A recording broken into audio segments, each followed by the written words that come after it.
പോകുന്നത് ഭക്ഷണം കഴിക്കാനാണ്. എന്നാൽ തൃശൂർ സ്വദേശി സന്തോഷ് കുമാർ അങ്ങനെയല്ല. സന്തോഷിന്റെ ലക്ഷ്യം ഹോട്ടലുകളിലെ നേർച്ചപ്പെട്ടിയിലെ പണമാണ്.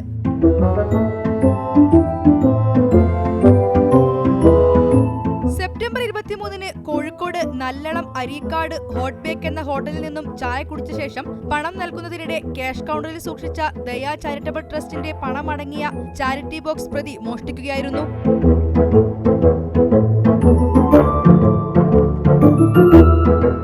കയ്യിലെപ്പോഴും കരുതുന്ന പ്ലാസ്റ്റിക് സഞ്ചി മറയാക്കിയാണ് മോഷണം നടത്തിയത്. CCTV ദൃശ്യങ്ങളുടെ അടിസ്ഥാനത്തിലാണ് സന്തോഷ് കുമാർ പിടിയിലായത്.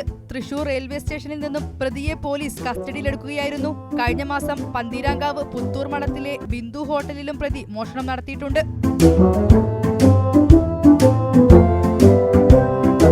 മറ്റൊരു കൗതുകകരമായ കാര്യം എന്താണെന്ന് വെച്ചാൽ നേർച്ചപ്പെട്ടി മോഷ്ടിക്കുന്ന കടയുടെ ലിസ്റ്റും സന്തോഷിന്റെ കയ്യിലുണ്ട് എന്നതാണ്. ഒരു തവണ മോഷണം നടത്തിയ കടയിൽ പിന്നീട് അബദ്ധത്തിൽ കയറി കുടുങ്ങാതിരിക്കാനാണ് താൻ ഇങ്ങനെ ചെയ്യുന്നതെന്ന് പ്രതി പോലീസിനോട് പറഞ്ഞു.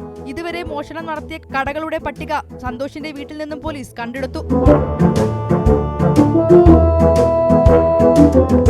അമൃത ന്യൂസ്, കോഴിക്കോട്.